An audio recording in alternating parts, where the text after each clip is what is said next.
On a hilltop in the Hudson Valley, 25 miles north of Manhattan, stands a house that changed America. From the outside, Kykuit looks almost modest. 40 rooms of weathered stone. No gold leaf, no marble columns. A visitor might mistake it for a prosperous gentleman's country retreat. But the man who built this house controlled more wealth than any American before or since. Adjusted for inflation, his fortune exceeded $400 billion. He owned 90% of the oil in the United States. Presidents feared him.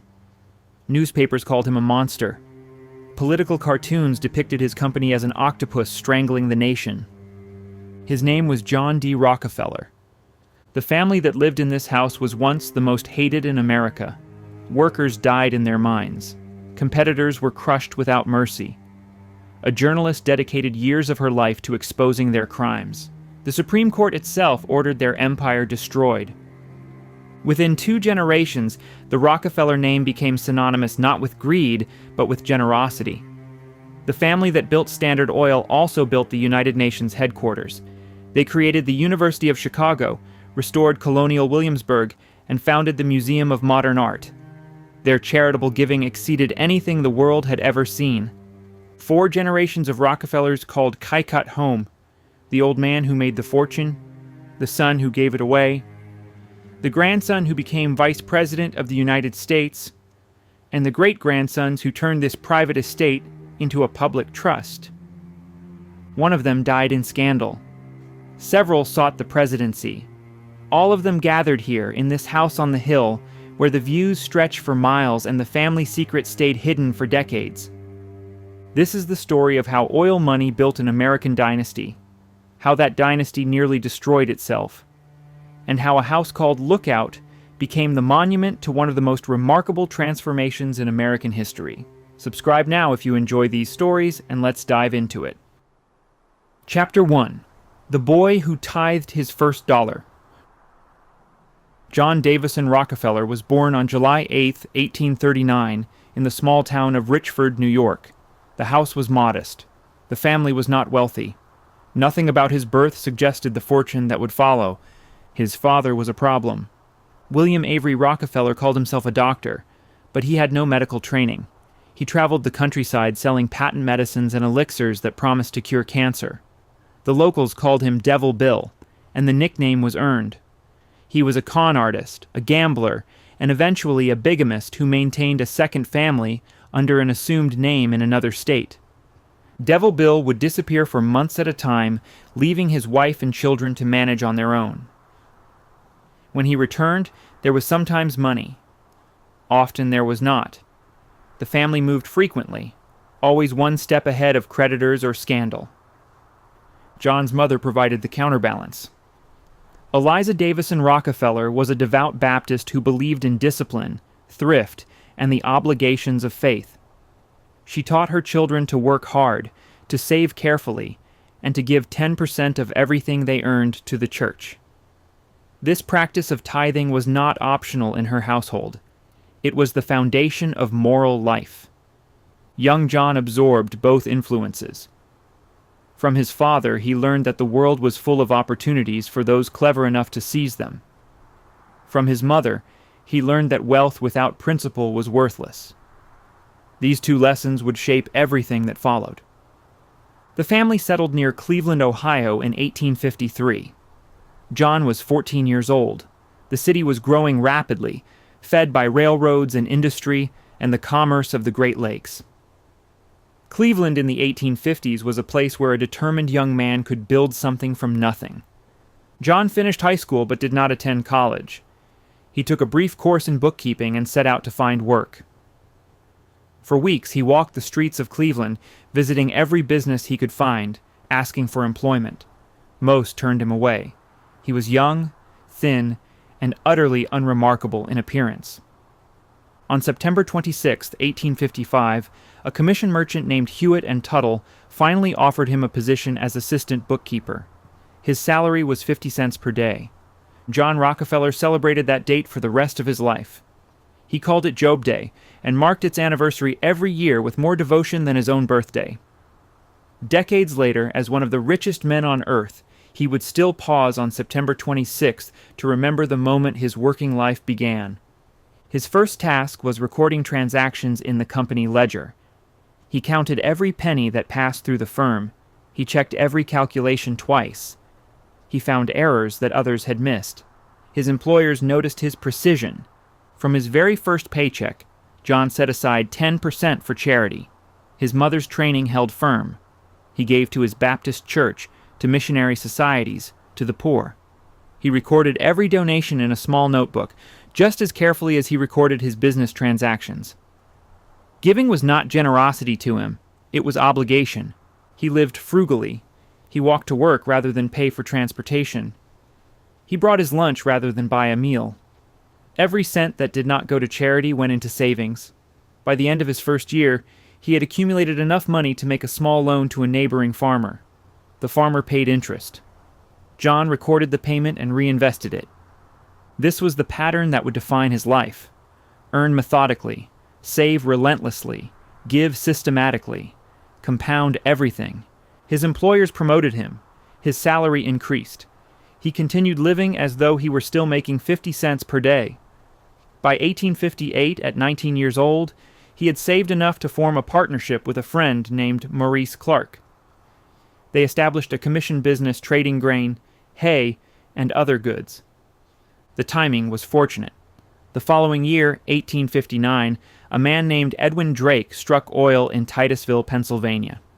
The Pennsylvania oil boom was about to transform American industry, and John D. Rockefeller, the bookkeeper who counted every penny and tithed every paycheck, was about to transform himself. He had no interest in drilling for oil. The wildcatters who sank wells were gamblers, and gambling was his father's vice. But refining oil into kerosene for lamps, shipping it efficiently, selling it reliably, that was a business a methodical man could master. The boy who tithed his first dollar was about to become the richest man in the world. Chapter 2. Black Gold. On August 27, 1859, a former railroad conductor named Edwin Drake struck oil in Titusville, Pennsylvania. His well produced 25 barrels per day. Within months, thousands of prospectors flooded into the Pennsylvania hills, sinking wells wherever they could find land. The American oil boom had begun. The timing aligned perfectly with industrial need. Whale oil was becoming scarce and expensive. Factories required lubrication for their machines. Homes needed light after dark. Kerosene refined from petroleum could provide all of this at a fraction of the cost. But the oil fields were chaos. Prospectors drilled wherever they pleased. When a well came in, they had no way to store the oil. Wooden barrels overflowed, crude petroleum soaked into the ground. Prices swung wildly from $10 a barrel to 10 cents depending on supply. Fortunes were made and lost in weeks. The men who drilled for oil were gamblers betting everything on holes in the ground. John D. Rockefeller watched this frenzy and saw something different. The drillers were taking all the risk. They spent their money sinking wells that might produce nothing. When they did strike oil, they had no choice but to sell to whoever would buy. The real opportunity was not in the ground. It was in what happened after the oil came out. Refining crude oil into usable kerosene required equipment, expertise, and capital. Shipping the refined product to customers required relationships with railroads. Selling it required distribution networks. A man who controlled refining could let the wildcatters take the risks while he collected steady profits from processing their crude. In 1863, Rockefeller and his partner Maurice Clark invested $4,000 in a Cleveland refinery operated by a chemist named Samuel Andrews. The facility was small but efficient. Andrews understood the technical process of turning crude petroleum into clean, burning kerosene. Rockefeller understood everything else. Cleveland was ideally positioned for the refining business. The city sat at the intersection of multiple railroad lines. Lake Erie provided water transportation to eastern markets. Crude oil could be shipped in from Pennsylvania cheaply, and refined kerosene could be shipped out even more cheaply. Geography favored Cleveland, and Rockefeller intended to exploit that advantage completely. He studied every aspect of the operation. He calculated the cost of each barrel of crude, each hour of labor, each mile of transportation. He visited other refineries to learn their methods. He negotiated with suppliers to reduce the price of barrels and chemicals. Where other refiners saw a business, Rockefeller saw a system that could be optimized.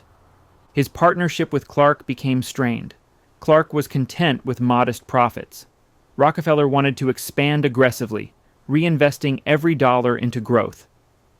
In 1865, the partners agreed to resolve their differences through auction. Whoever bid highest would buy out the other. The auction took place on February 2nd. Clark opened with $500. Rockefeller bid higher. Clark raised again. The bidding continued for hours, climbing far beyond what either man had expected.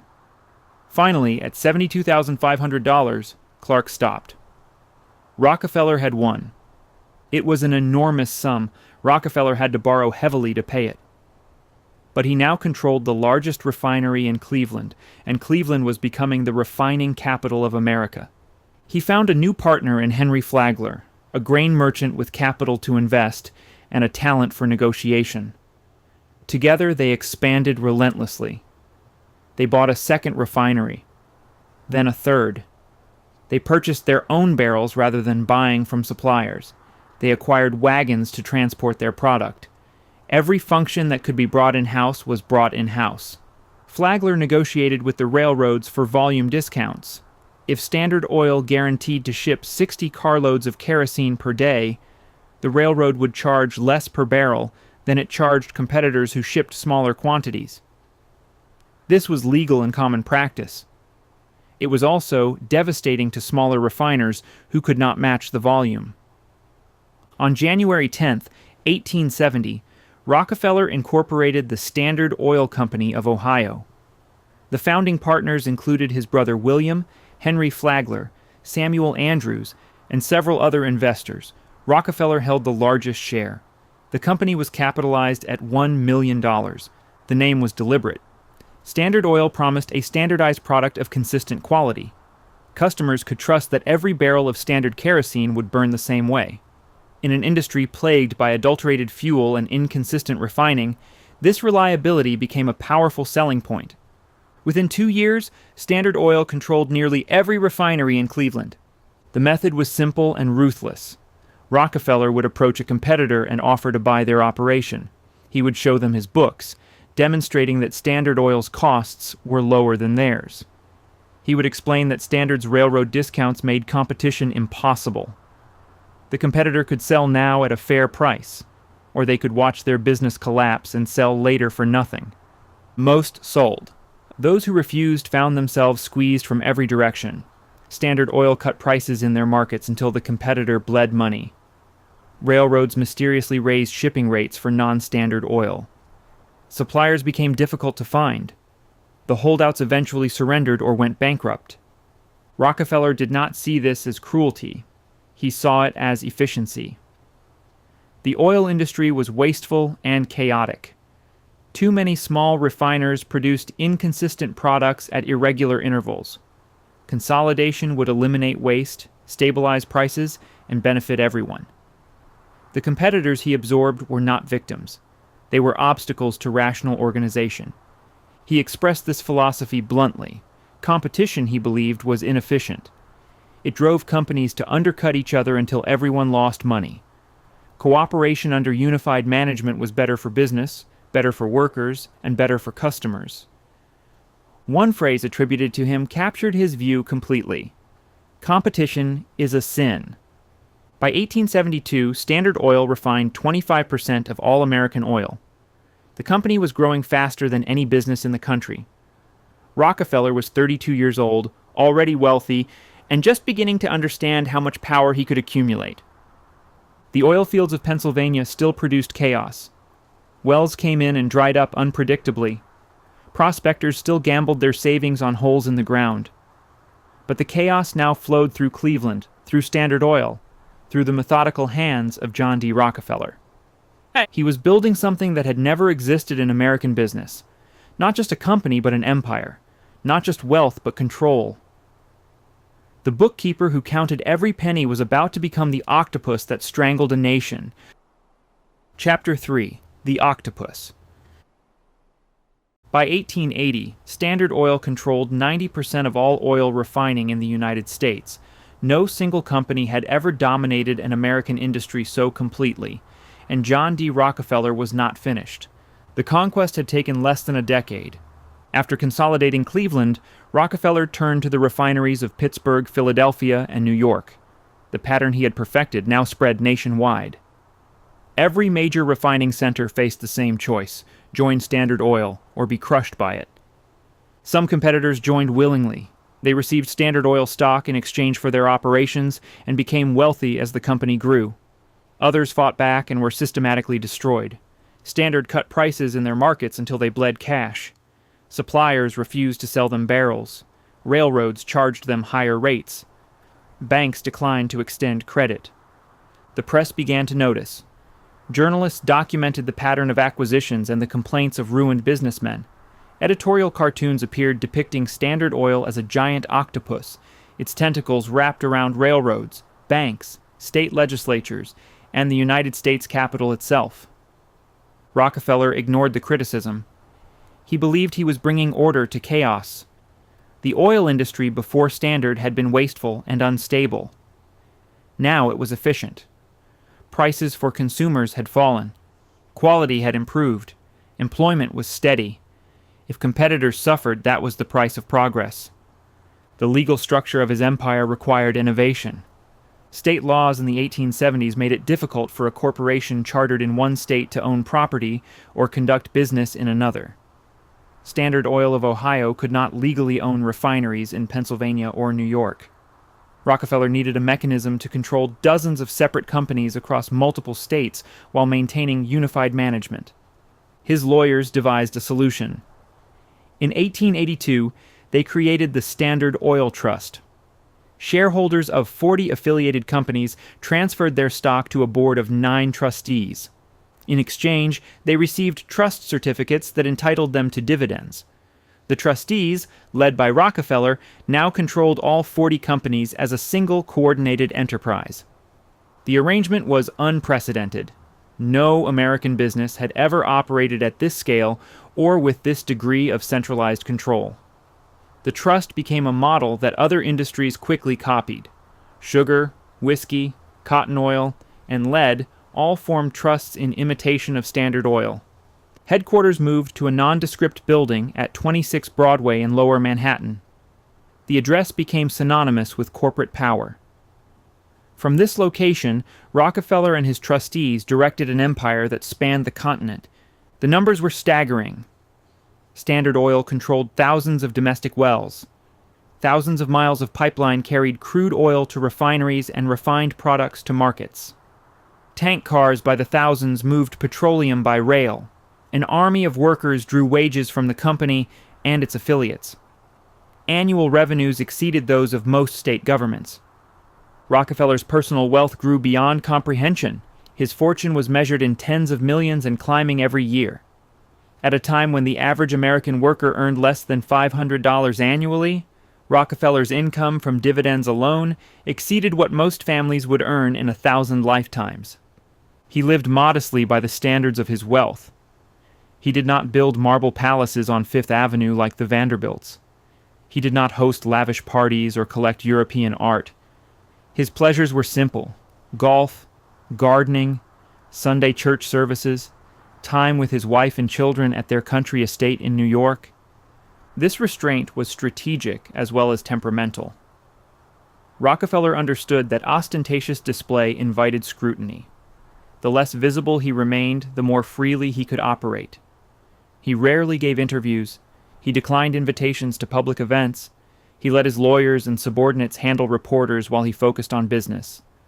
But invisibility could not last forever. The scale of Standard Oil made it impossible to ignore. Competitors who had been crushed filed lawsuits. State attorneys general launched investigations. Congressional committees demanded testimony. The word monopoly entered common vocabulary, and Standard Oil was its primary example. Rockefeller testified before government bodies with careful precision. He answered questions narrowly. He expressed confusion at complicated inquiries. He remembered few details about specific transactions. His demeanor was calm, polite, and utterly unrevealing. Critics called him evasive. Defenders called him private. Both were correct. The New York World summarized public sentiment in 1880. It called Standard Oil the most cruel, impudent, pitiless, and grasping monopoly that ever fastened upon a country. The description was partisan, but not entirely unfair. Rockefeller had built his empire by eliminating alternatives. Customers who wanted kerosene bought from Standard Oil because there was no one else to buy from. The trust structure itself attracted legal challenges. In 1892, the Ohio Supreme Court ruled that the Standard Oil Trust violated state law and ordered its dissolution. Rockefeller complied technically by dissolving the trust and distributing its assets to 20 separate companies. The dissolution changed nothing. The same men who had served as trustees now served as directors of the successor companies. Interlocking boards ensured coordinated management. The companies operated as a unified enterprise under different legal names. Standard Oil interests, as the arrangement came to be called, functioned exactly as the trust had functioned. Rockefeller turned 60 in 1900. He had largely withdrawn from daily management, leaving operations to trusted subordinates like John Dustin Archbold. His health was fragile. A digestive condition had left him unable to eat most foods. His hair had fallen out from alopecia, giving him the gaunt appearance that would define his public image. He spent more time at his estate in Pocantico Hills, overlooking the Hudson River. He played golf daily, often alone.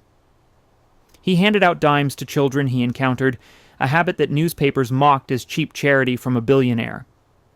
But his empire remained intact. Standard Oil still dominated American refining and controlled a vast share of world oil exports. Its refineries processed petroleum from multiple continents. Its tanker ships crossed every ocean. The trust had been dissolved in name only, and a woman in Pennsylvania was already writing the words that would finally bring it down. Chapter 4: The Woman Who Exposed Him. She grew up watching her father lose everything. Ida Minerva Tarbell was born in 1857 in Erie County, Pennsylvania, at the edge of the oil regions. Her father, Franklin Tarbell, was a craftsman who built wooden tanks to store crude petroleum. When the oil boom arrived, he saw opportunity. He invested in storage facilities, then in production. For a time, the family prospered. Then Standard Oil arrived. The Tarbells watched as independent producers were squeezed out of business one by one, railroad rates that competitors could not match, prices that dropped below the cost of production, buyers who mysteriously refused to purchase non-Standard Oil. Franklin Tarbell's partner committed suicide. Franklin himself was left with the man's debts. The family survived, but Ida never forgot what she had witnessed. She became a teacher, then a writer.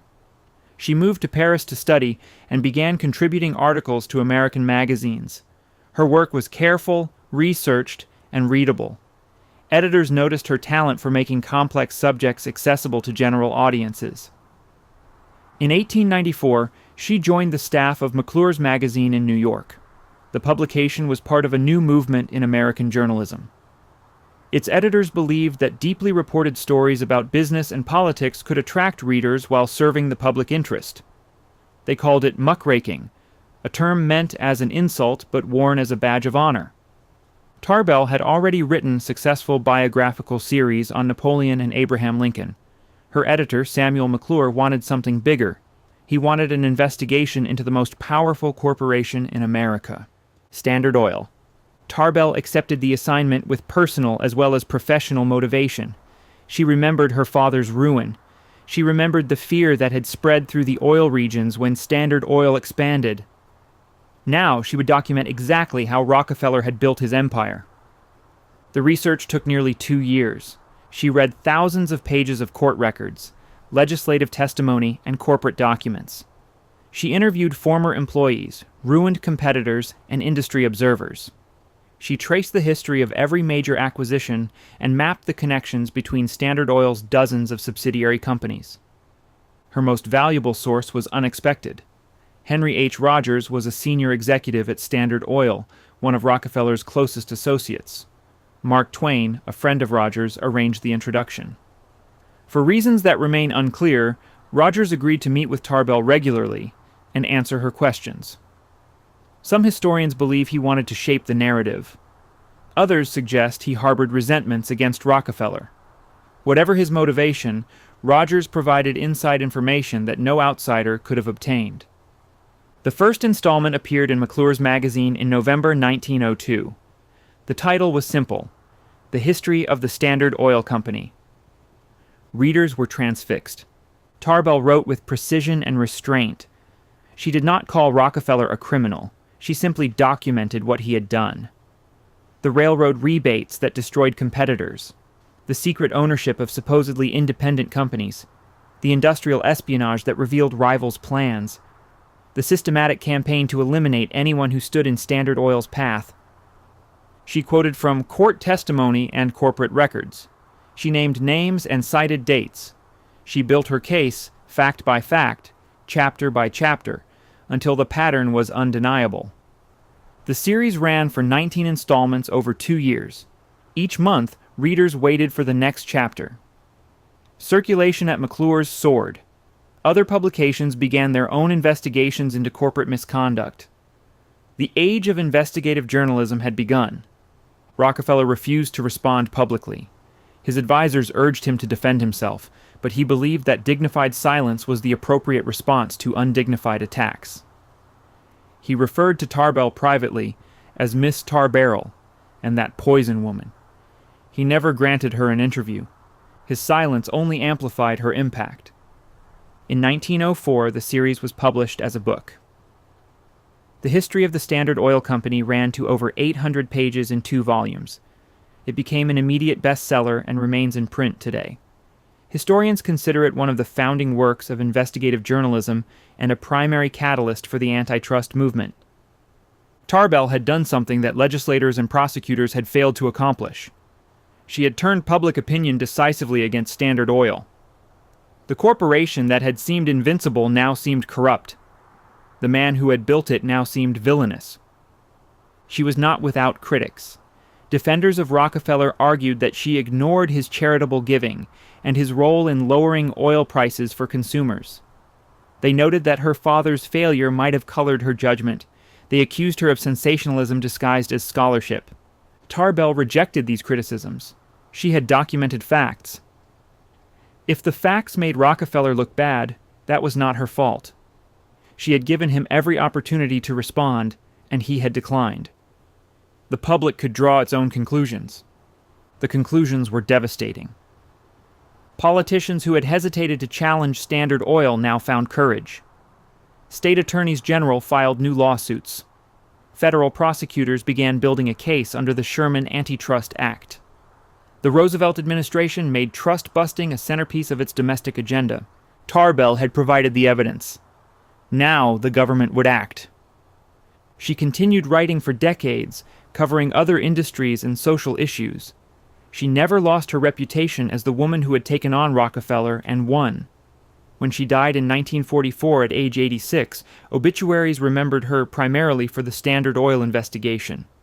Rockefeller outlived most of his critics. He died in 1937 at age 97, still one of the richest men in the world, still convinced that he had done more good than harm. But Ida Tarbell had written the first draft of history, and her version proved more durable than his.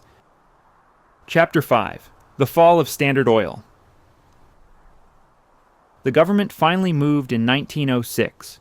President Theodore Roosevelt had built his reputation on challenging corporate power. His administration had already targeted the railroad monopolies and the meatpacking industry.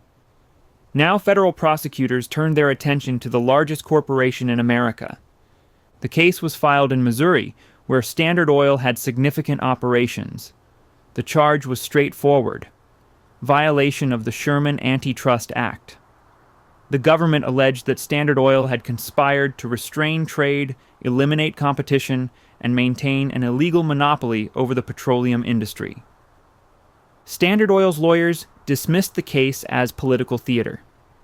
They argued that the company had achieved its dominance through superior efficiency, not illegal practices. They pointed to falling oil prices as evidence that consumers had benefited from consolidation. They insisted that size alone did not constitute a crime. The trial lasted for months. More than 400 witnesses testified. The government introduced thousands of documents detailing Standard Oil's business practices over 4 decades. Prosecutors documented the pattern of secret deals, predatory tactics, and systematic elimination of competitors that Ida Tarbell had exposed in her magazine series. Rockefeller himself was called to testify. He was 67 years old, long retired from active management, but still the largest shareholder. His testimony was a masterpiece of evasion. He claimed faulty memory on crucial points. He deflected questions with references to subordinates who had handled the details. He presented himself as a simple businessman who had built a company through hard work and sound principles. The prosecutors were not impressed. They had the documents. In November 1909, the federal court ruled against Standard Oil. The company was found guilty of monopolizing the petroleum industry through illegal means. The court ordered the dissolution of the trust into its component parts. Standard Oil appealed to the Supreme Court. The case reached the highest court in the land in 1910.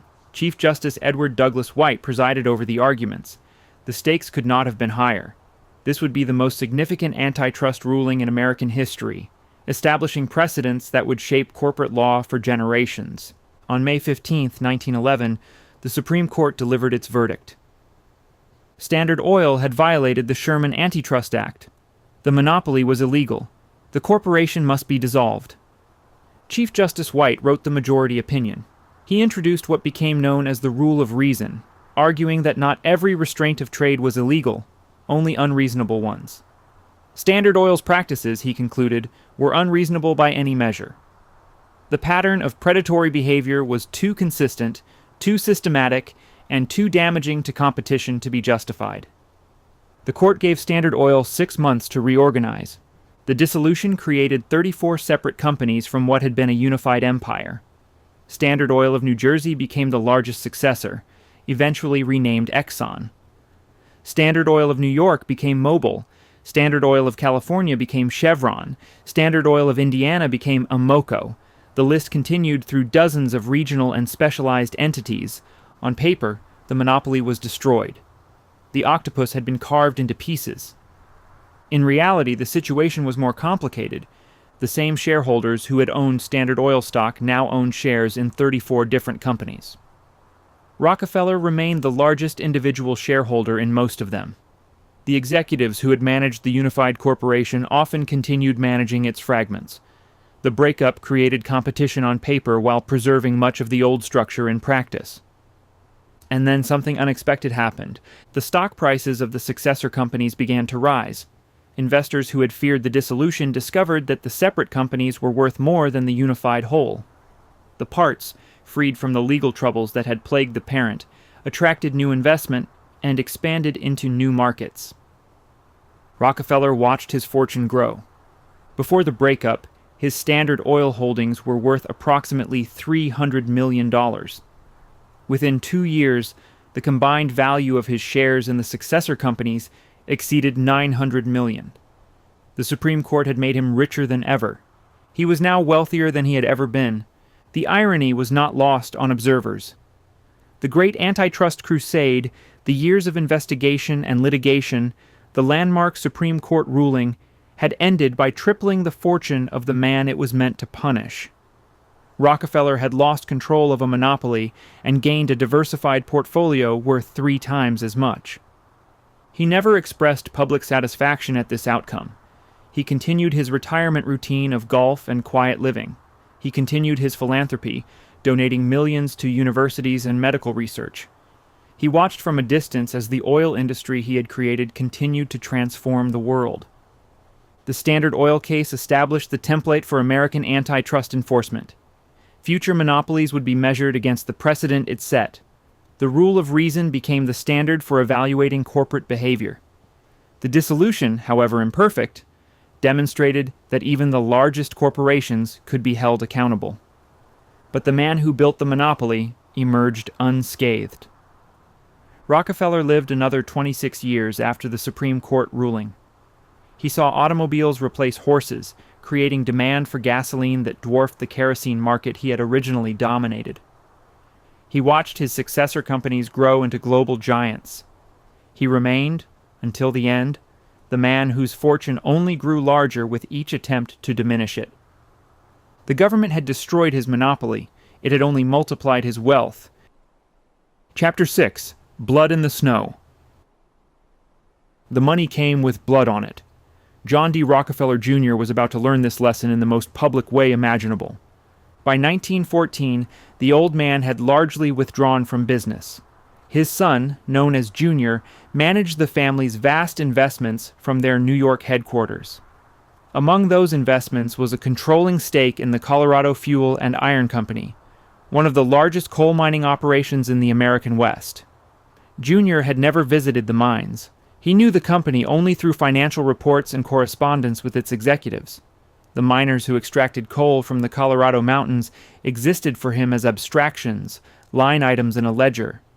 Those miners lived a different reality. Colorado's coal mines were among the most dangerous in the nation, with a death rate more than double the national average. Men worked underground for wages that barely covered expenses at company stores where they were required to shop. They lived in company towns where they were required to rent. They were paid by the ton, but the company weighed tons at 2,200 pounds instead of the standard 2,000. Safety improvements cost money and earned nothing, so the companies ignored them. In September 1913, 9,000 miners walked off the job. They demanded enforcement of state mining laws, the right to choose their own housing and doctors, and recognition of the United Mine Workers of America. The Colorado Fuel and Iron Company refused to negotiate. Instead, they evicted striking miners and their families from company housing. With nowhere else to go, the workers established tent colonies on the open prairie. The largest camp, near a railroad depot called Ludlow, housed roughly 1,200 men, women, and children through the brutal Colorado winter. Junior received reports from company executives assuring him that outside agitators had caused the trouble. The miners themselves, he was told, were satisfied with their conditions. He believed these reports. In testimony before Congress, he declared that he would support his managers at any cost, even if it meant the destruction of the company. It nearly meant the destruction of his family's reputation. On the morning of April 20th, 1914, the Colorado National Guard moved against the Ludlow camp. Many guardsmen were company employees in uniform, paid with company money. They brought machine guns. What happened next remains disputed in its details, but devastating in its outcome. Gunfire erupted, and the tent colony caught fire. Families who had dug pits beneath their tents for protection huddled underground as flames spread above them. By nightfall, approximately 20 people were dead, including women and children who had suffocated in a pit beneath a burning tent. The nation recoiled in horror. Newspapers that had dismissed the strikers as troublemakers now published photographs of the charred camp and the bodies pulled from the ashes. The deaths at Ludlow transformed a labor dispute into a massacre, and the blame fell squarely on the Rockefeller family. Protesters gathered outside company offices in Manhattan. Picketers marched in front of the Rockefeller estate in Tarrytown. Socialist writer Upton Sinclair led demonstrations and wrote furious condemnations. The violence in Colorado continued for 10 days after Ludlow, as enraged miners attacked company property across a 200-mile front, burning buildings and fighting running battles with guards and militia.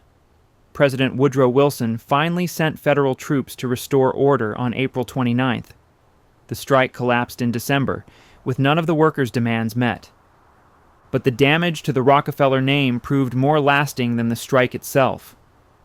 Junior was called to testify before the United States Commission on Industrial Relations in January 1915. The chairman, Frank Walsh, questioned him relentlessly. Had he known about conditions in the mines? Had he approved the use of militia against the strikers? Did he accept responsibility for the deaths? Rockefeller's answers satisfied no one. He claimed ignorance of specific conditions and deferred to his managers. When Walsh showed him a photograph of a child killed at Ludlow, Rockefeller refused to look at it. Something had to change. Jr. hired Ivy Lee, a pioneer in the emerging field of public relations. Lee's advice was radical for its time. Stop hiding. Rockefeller should go to Colorado personally, meet the miners, listen to their grievances, and let photographers capture it all. In September 1915, Jr. did exactly that. He toured the mines, ate in the workers' dining halls, and danced with miners' wives at a social gathering. He asked questions and appeared to listen to the answers. The newspapers covered every moment. It was a performance, but it was also something more. The experience genuinely affected Jr. He implemented a company union plan that gave workers limited representation, the first such arrangement in American heavy industry. Critics dismissed it as a hollow gesture designed to prevent real unionization. But it marked the beginning of a transformation. The father had built the fortune through methods that invited investigation and prosecution. The son would learn to protect it through philanthropy and public relations. The Ludlow massacre taught Jr. that wealth carried obligations, and ignoring them meant disaster. He would spend the rest of his life trying to make the Rockefeller name mean something other than blood and money. The results of that effort would reshape the American landscape. Chapter 7: Building the Lookout. While lawyers fought over his empire and journalists cataloged his sins, John D. Rockefeller was building a house. The Dutch settlers who first farmed this land in Westchester County had called the hilltop Kykuit, meaning lookout. From its summit, you could see the Hudson River curving south toward Manhattan, the Palisades rising on the opposite shore, and miles of rolling countryside in every direction. Rockefeller purchased the property in 1893, drawn by the same views that had named the place centuries earlier. He already owned a house on the land, but it burned in 1902. The fire forced a decision he had been postponing. Now approaching 70, Rockefeller would build something permanent. He delegated the project to his only son, Jr., who hired the architectural firm of Delano and Aldrich. Chester Aldrich was a distant relative of Jr.'s wife, Abby Aldrich Rockefeller, and both architects had trained at the prestigious École des Beaux-Arts in Paris.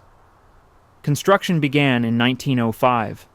The original design called for a 3-story stone mansion with a steep roof, something substantial but not ostentatious. Rockefeller had always preferred simplicity over display. He dressed plainly, lived modestly by the standards of his fortune, and distrusted the elaborate mansions that his fellow industrialists were erecting along Fifth Avenue and in Newport. But the first version of Kykuit disappointed him. The service entrance sat directly below the primary bedroom window, which meant that every delivery truck announced itself to anyone trying to sleep.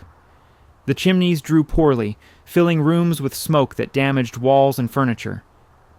The third-floor bedrooms were cramped under the steep roof, leaving inadequate space for guests. The house looked impressive from a distance, but functioned poorly up close. Jr. brought in William Wells Bosworth, a landscape architect who had been designing the grounds, to oversee a complete reconstruction. Bosworth raised and flattened the roof, added a 4th floor for staff, and constructed a service tunnel beneath the approach road so that deliveries could arrive unseen and unheard. He replaced the original facade with locally quarried fieldstone and Indiana limestone, transforming the house into a 4-story Beaux-Arts villa that balanced classical formality with the rustic setting. The reconstruction took another 5 years. Kykuit was finally completed in 1913. Rockefeller was 74 years old when he moved in. He had outlived most of his critics and many of his competitors. The fortune that had made him infamous continued growing despite every legal and journalistic assault. Now he had a house worthy of the view, set on a hilltop where he could survey his domain like the Dutch settlers who had named it. The interior reflected restraint as much as wealth. Ogden Codman Jr., who had co-authored an influential book on decoration with novelist Edith Wharton, designed rooms that avoided the cluttered opulence fashionable among the rich. There was no ballroom, no grand staircase meant to impress visitors. The furnishings were elegant but not overwhelming.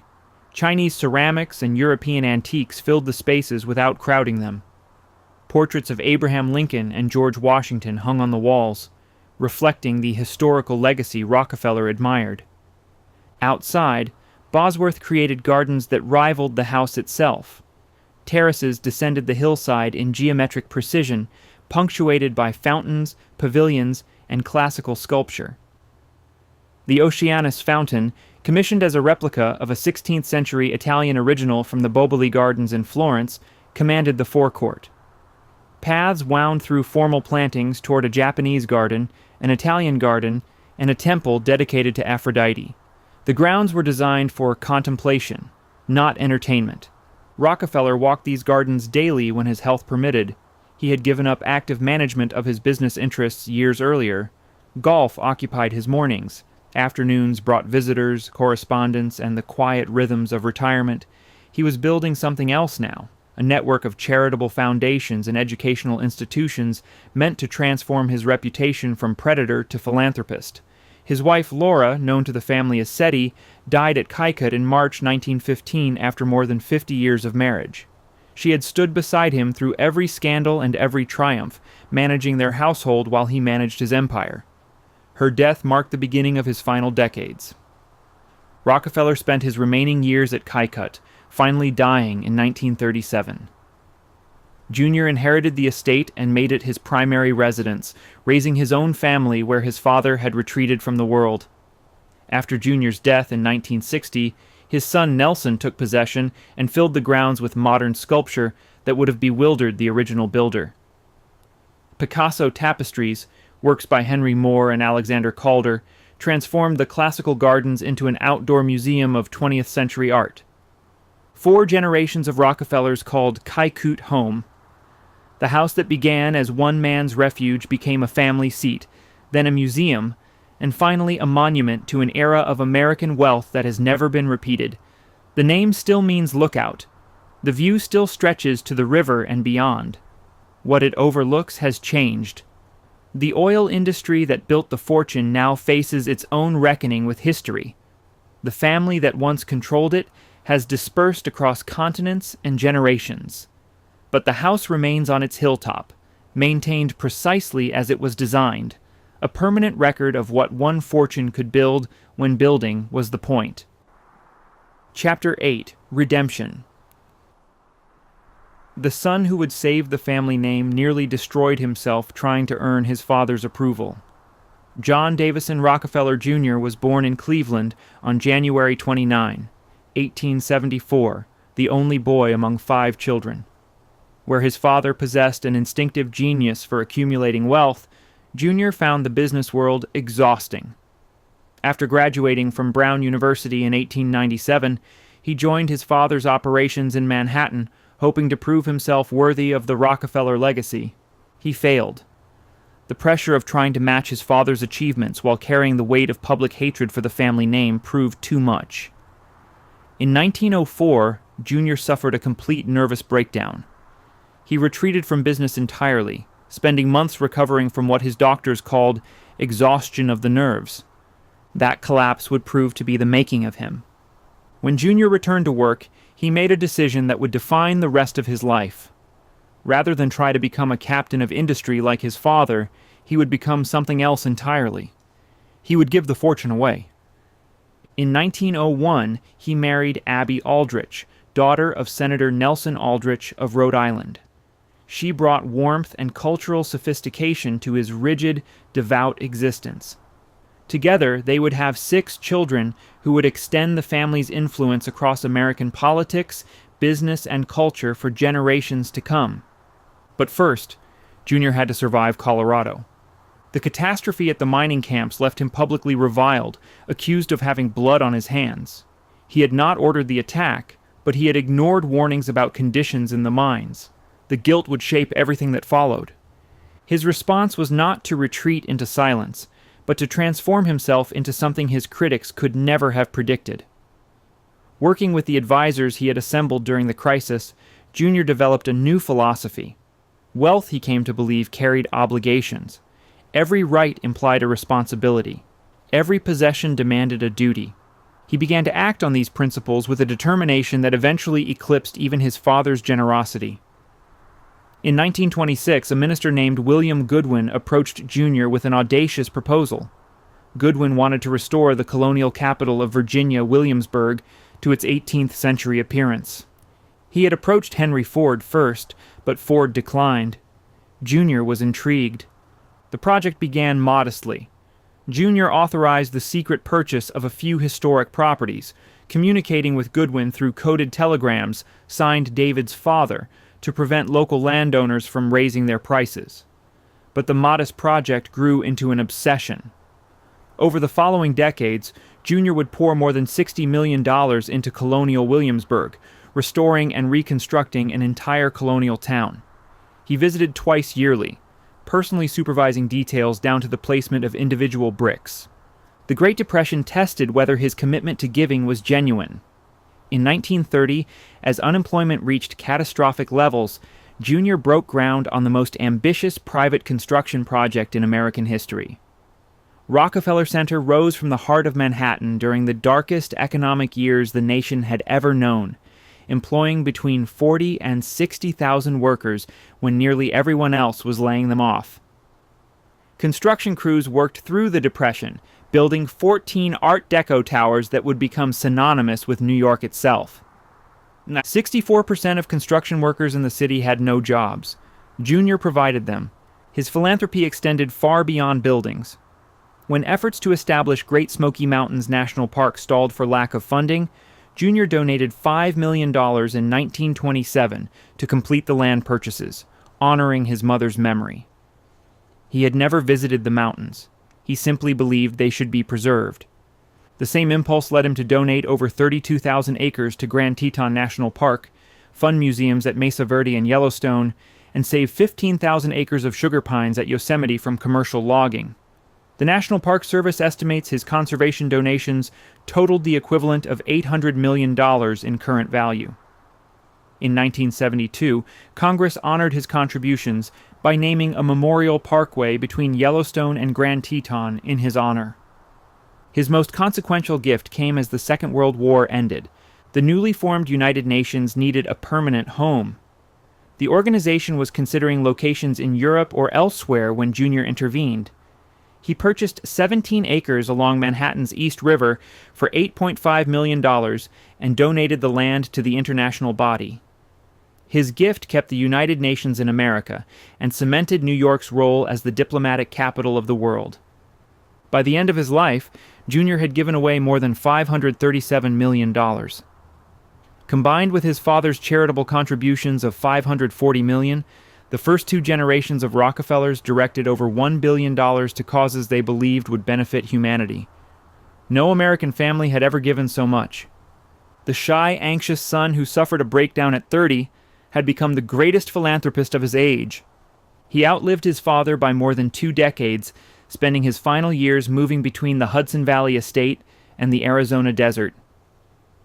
Abby had preceded him by 12 years, but the children they raised together would carry the family's work into a new century. Junior never stopped believing that his father was the greater man. At a ceremony honoring his contributions to Virginia, he departed from his prepared remarks to say, with emotion in his voice, how he wished his father could have been there. "I am only the son," he said. But it was the son who redeemed the family name. Chapter 9. 4 Generations. The house that John D. Rockefeller built for himself became a monument to the dynasty he created. 4 generations of the family would call Kykuit home. Each left their mark on the estate, transforming what began as one man's hilltop retreat into a repository of American wealth, power, and artistic ambition that has no equal in the nation. The founder spent his final decades at Kykuit in quiet routine. He rose early, read his Bible, played golf on his private course, and distributed dimes to visitors who came hoping to glimpse the richest man in America. His tastes remained simple even as his fortune grew beyond comprehension. He wanted comfort, not grandeur. His son wanted something more.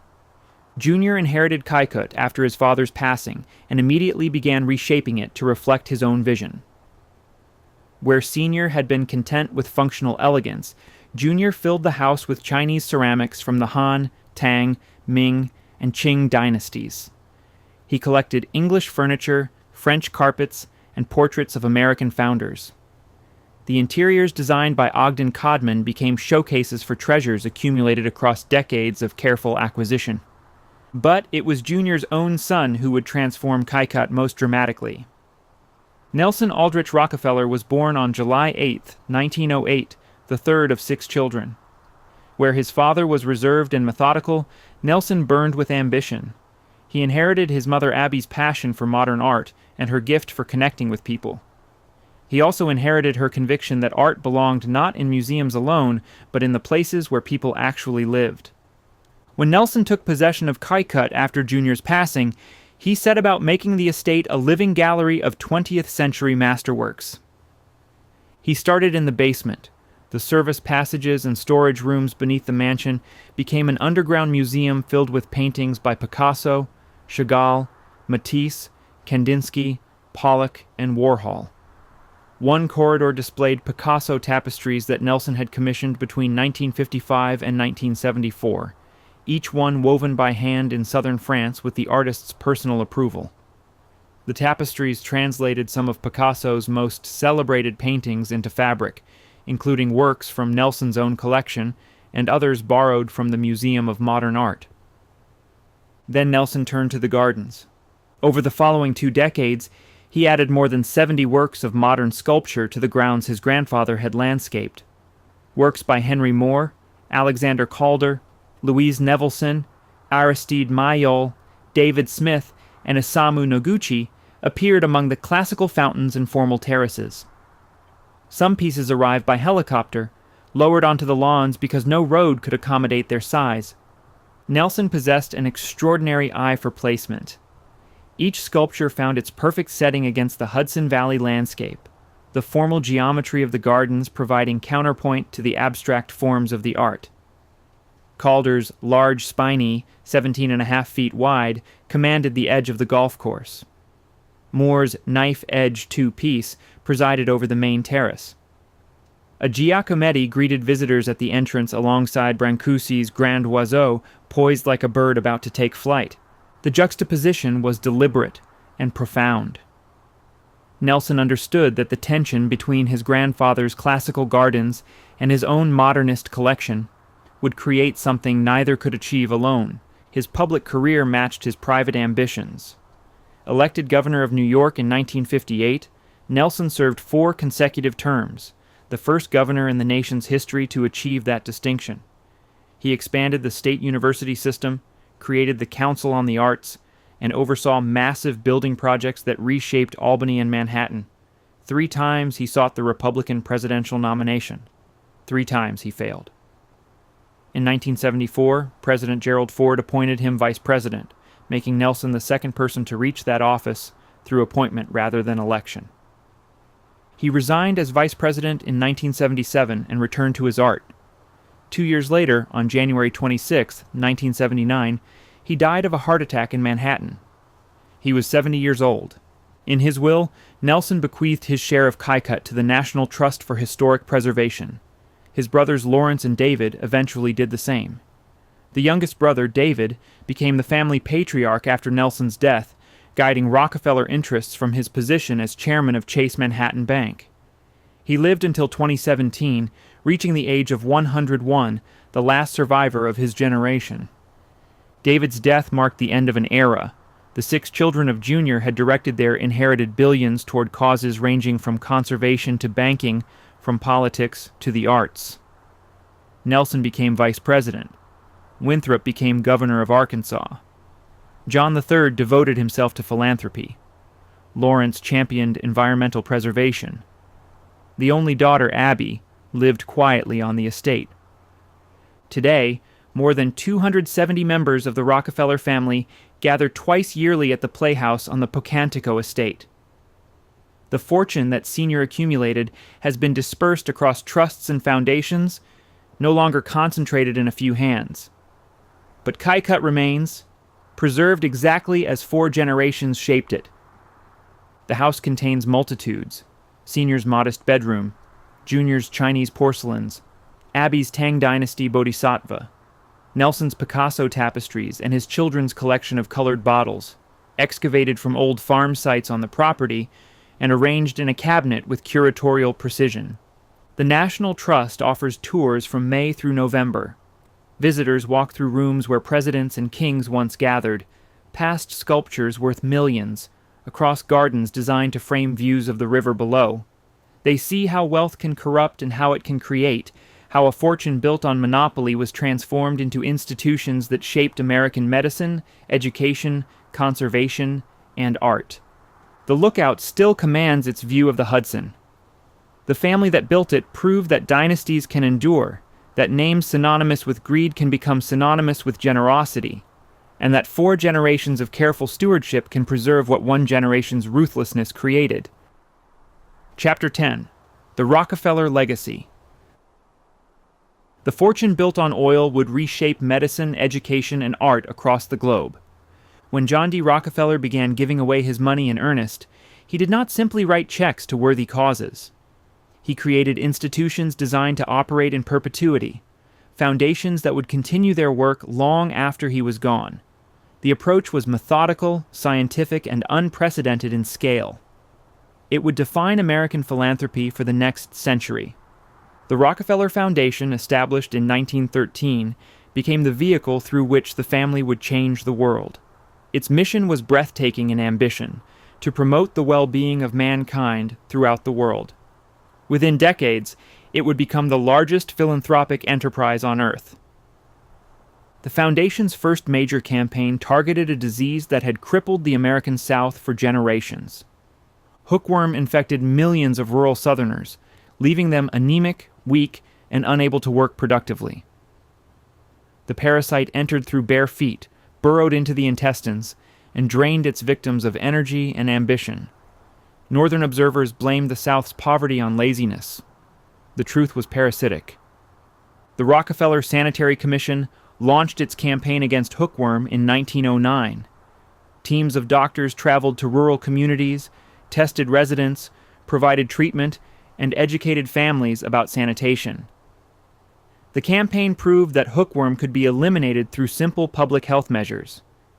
More importantly, it demonstrated that systematic intervention could transform entire regions. By 1914, the Foundation had expanded its hookworm campaigns to 52 countries across 6 continents. The success of these efforts provided a template for attacking other diseases. Yellow fever came next. The Foundation committed half its international health budget to eliminating yellow fever, a disease that killed thousands each year across Latin America, Africa, and the Caribbean. 6 researchers funded by the Foundation died in the field pursuing a vaccine. Their sacrifice was not in vain. In 1935, Foundation scientists developed the first effective vaccine against the disease. Max Theiler, the microbiologist who led the breakthrough, received the Nobel Prize in 1951. The Foundation's impact on medical education proved equally profound. Working with Abraham Flexner, whose 1910 report had exposed the sorry state of American medical schools, the Rockefellers funded a complete transformation of how doctors were trained. They established the first schools of public health at Johns Hopkins in 1918 and Harvard in 1921. They modernized medical training across the globe, spending $25 million to introduce public health programs at scores of universities. In China, the Foundation created the China Medical Board, which introduced modern medical practices to a nation of 400 million people. The Foundation built Peking Union Medical College, training generations of physicians who would transform healthcare across Asia. The Rockefeller Institute for Medical Research, founded in 1901, became one of the world's premier biomedical institutions. It produced discoveries that earned its scientists 23 Nobel Prizes. In 1965, it became Rockefeller University, expanding its mission to include graduate education. But the family's philanthropy extended far beyond medicine. The General Education Board, established in 1903, funded the construction of hundreds of high schools throughout the South, trained teachers for African American communities, and modernized agricultural practices across the region. The board helped lift the South from chronic poverty into the 20th century. Rockefeller's gift of $36 million over 25 years built the University of Chicago virtually from scratch, transforming it within a decade into one of the world's leading research institutions. The university's economics department would produce more Nobel laureates than any other, shaping global economic policy for generations. While her husband funded medical research and historic preservation, Abby Aldrich Rockefeller pursued a different passion. In 1929, Abby joined with two friends, Lily Bliss and Mary Quinn Sullivan, to found the Museum of Modern Art in New York. The three women believed America needed an institution dedicated exclusively to the art of their time. They opened just days after the stock market crash in rented rooms on Fifth Avenue with an exhibition of Van Gogh, Gauguin, Cézanne, and Seurat. The public response was overwhelming. Within 10 years, the museum moved into its permanent home on 53rd Street, on land that had once held the Rockefeller family townhouse. The Abby Aldrich Rockefeller Sculpture Garden, designed by Philip Johnson, became one of the most celebrated outdoor spaces in the city. Abby's son Nelson served as the museum's first president beginning in 1939. Her youngest son David joined the board in 1948 and remained associated with the institution until his death nearly 7 decades later. The family's patronage of modern art extended from the galleries of Manhattan to the gardens of Kykuit, where Nelson's collection of Picassos and Calders transformed his grandfather's estate into an outdoor museum. The scale of Rockefeller giving defies easy comprehension. The first 2 generations alone contributed more than $1 billion to charitable causes. The Rockefeller Foundation distributed more foreign aid than the entire United States government for decades. The Green Revolution, funded in part by the foundation, may have saved 1 billion lives by dramatically increasing agricultural yields across the developing world. The fortune that Ida Tarbell had exposed as the product of ruthless monopoly became the instrument of unprecedented generosity. The name that had once symbolized corporate greed became synonymous with philanthropy itself. The transformation was not accidental. It was the deliberate work of a family that understood how money could corrupt and how it might be redeemed. Chapter 11. The Lookout Today. The shuttle bus climbs the winding road through forests that have barely changed since the first Rockefeller arrived. Visitors to Kykuit begin their journey at Phillipsburg Manor in Sleepy Hollow, a restored Dutch colonial farm that the family helped preserve decades ago. From there, they board buses that wind through the estate's outer roads, passing stone walls built by workers a century ago, mature trees that Senior himself transplanted, and glimpses of the Hudson River that drew the family to this hilltop in the first place. The estate opened to the public in 1994, 15 years after Nelson Rockefeller bequeathed his share to the National Trust for Historic Preservation. His brothers Lawrence and David followed with their own gifts. Today, the Rockefeller Brothers Fund maintains the property, while historic Hudson Valley operates the tours that bring thousands of visitors each season. 3 types of tours are offered from May through November. The Selected Highlights tour runs 90 minutes and covers the main floor of the house, the inner garden, and the west terrace. The Classic tour extends to 2 hours, adding the underground galleries with their Picasso tapestries and the sculpture-filled grounds. The Grand Tour takes visitors even deeper into the estate's treasures. What strikes most visitors first is the modesty of the house itself. 40 rooms sounds impressive until you consider that Senior was worth more than the federal government when he lived here. He could have built a palace to rival any in Europe. Instead, he chose a home that emphasizes views over grandeur, comfort over ostentation. The fieldstone walls and Indiana limestone trim blend into the landscape rather than dominating it.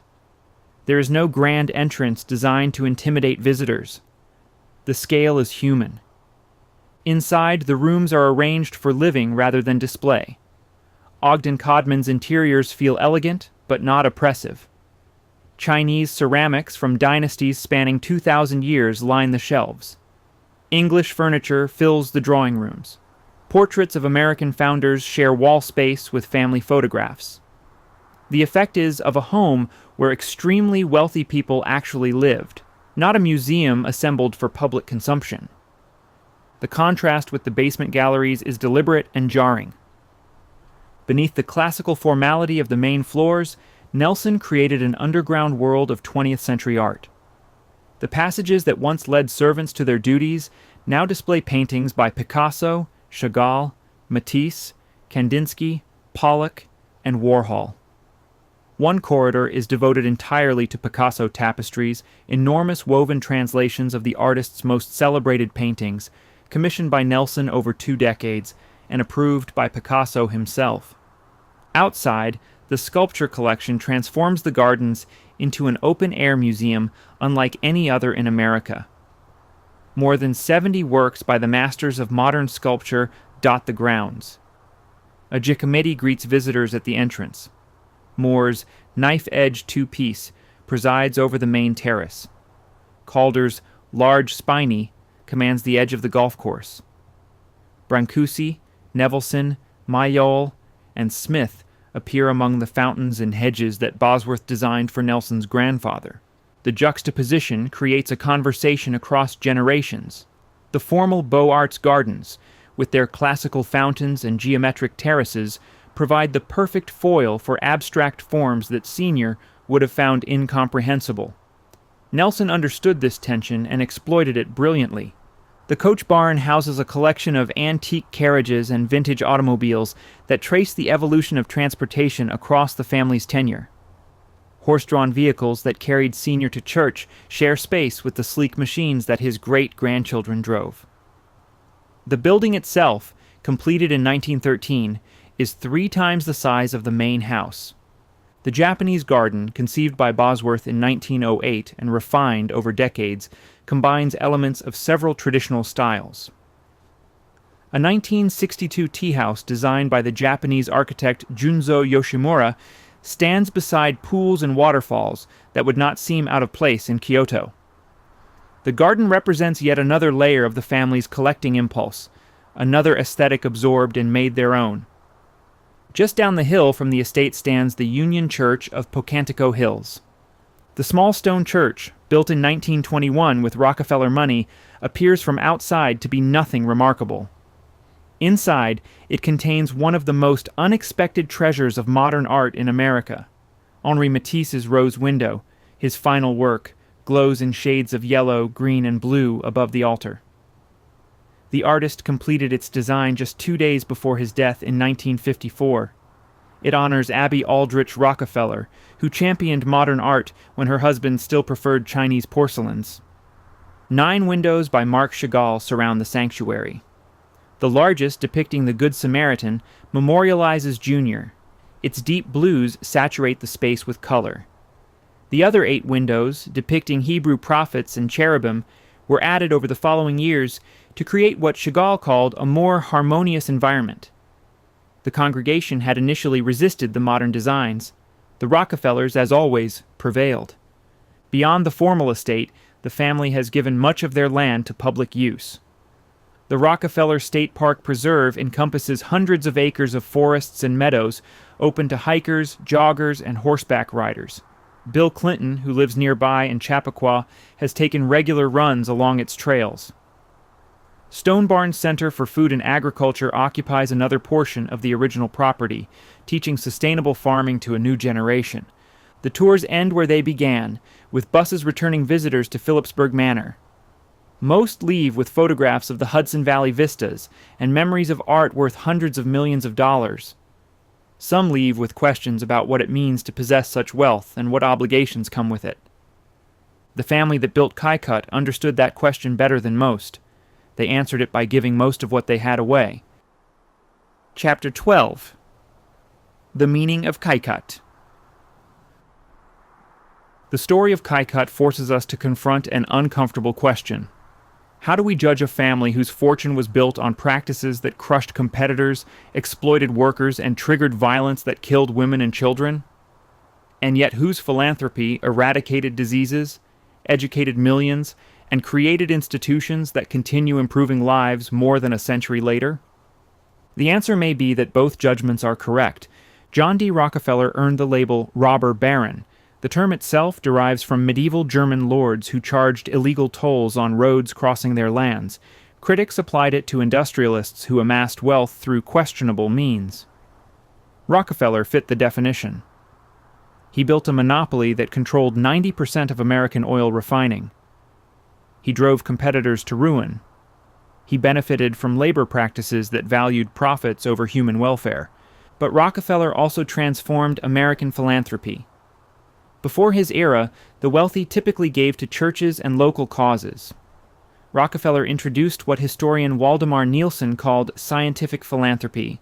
Rather than treating symptoms, he attacked root causes. Rather than feeding the hungry, he funded agricultural research that prevented hunger. Rather than building one hospital, he trained generations of physicians and researchers. The results speak for themselves. 23 Nobel laureates from Rockefeller University alone. A yellow fever vaccine developed by foundation-funded researchers. Hookworm eliminated across 6 continents. The Green Revolution that potentially saved 1 billion lives from starvation. Perhaps the most striking comparison is with another family whose story you may already know. Cornelius Vanderbilt died in 1877 with a fortune exceeding the entire United States Treasury. His son William doubled it within 8 years. Yet when 120 Vanderbilt descendants gathered at Vanderbilt University in 1973 for the first family reunion, not a single millionaire sat among them. The Rockefellers built their fortune during the same era. John D. died in 1937, worth approximately $1.4 billion. Today, more than 200 family members share an estimated $10 billion. 7 generations have passed. The wealth endures. The difference was not luck or market timing. It was planning. Cornelius Vanderbilt's deathbed advice to his son was simply, keep the money together. He left no structure to make this possible. The Rockefellers created an institution. Room 5600 at Rockefeller Center became the nerve center of a financial empire with 5 divisions overseeing investments, venture capital, family businesses, insurance, and risk management. Family trusts established in 1934 and 1952 protected assets from taxation and mismanagement. Professional managers were hired to oversee holdings. Philanthropy was organized to reflect shared values. Most importantly, the Rockefellers instilled purpose across generations. The Vanderbilts built mansions designed to impress society. The Rockefellers built institutions designed to outlast the family itself. Consider the physical evidence. Dozens of Vanderbilt mansions have been demolished, converted to museums, or sold to strangers. The breaker survives only because it was gifted to a preservation society. Marble House serves as a tourist attraction. Biltmore remains in family hands, but operates as a commercial enterprise. Kykuit tells a different story. The family still gathers at the Playhouse twice yearly. The estate's maintenance is funded by the Rockefeller Brothers Fund. Historic Hudson Valley operates tours, but the family retains its connection to the land their great-great-grandfather chose more than a century ago. This continuity reflects the advice Frederick Gates, Rockefeller's philanthropic advisor, once offered. The best philanthropy, he said, is constantly in search of finalities, a search for cause, an attempt to cure evils at their source. The Rockefellers applied this philosophy not only to giving, but to family governance itself. Critics argue that such arrangements perpetuate inequality, that billionaire philanthropy allows the wealthy to shape society according to their preferences rather than democratic processes. That foundation's named after robber barons launder reputations built on exploitation. These criticisms contain truth. The power to decide which universities receive funding, which diseases warrant research, which art fills museum walls belongs to those who accumulated fortunes through means that would be illegal today. Yet the alternative is not obvious. Government programs rise and fall with political winds. Commercial enterprises serve shareholders rather than society. The Rockefeller Foundation has pursued its mission continuously for more than a century, adapting to new challenges while maintaining focus on human welfare. Perhaps the most honest assessment comes from Rockefeller himself. He once wrote that the best philanthropy involves research, that knowledge has to be gained before intelligent giving can be accomplished. He practiced this throughout his life. Whether funding universities or eradicating diseases, he demanded measurable outcomes and evidence-based approaches. This mindset distinguished the Rockefellers from their Gilded Age peers. While other fortunes were squandered on yachts and parties and mansions that became too expensive to maintain, the Rockefellers treated wealth as a responsibility. Each generation was expected not merely to preserve the fortune, but to deploy it for purposes beyond personal consumption. Standing at Kykuit today, looking out over the Hudson toward the Palisades that Junior protected from development, visitors see the physical manifestation of this philosophy. The gardens remain immaculate. The art collection continues growing. The family still walks these paths. Whether this constitutes redemption depends on how one weighs the scales of history. The suffering caused by monopoly capitalism cannot be erased by philanthropy. The families devastated by Ludlow cannot be consoled by university endowments. The competitors driven to bankruptcy gained nothing from hookworm eradication. And yet, children today receive vaccines developed with Rockefeller funding. Students study at universities Rockefeller endowed. Researchers work in laboratories Rockefeller built. The very concept of strategic philanthropy, of giving design to multiply impact rather than merely distribute wealth, originated in the mind of a man born in a modest farmhouse in upstate New York. Kykuit embodies this contradiction. It is simultaneously a monument to Gilded Age excess and a testament to generational responsibility. A reminder of how wealth was accumulated in 19th century America, and an example of how it might be preserved and deployed for broader benefit. The lookout that gave this estate its name offers a view that stretches for miles in every direction.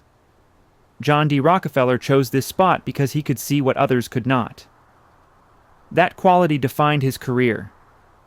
He saw opportunity in chaos, order in the unruly oil industry, possibility in philanthropy when others saw only charity. His descendants continue looking from this hillside. What they see today differs from what their ancestors saw, but the view itself remains. That continuity, more than any dollar figure, may be the true Rockefeller legacy,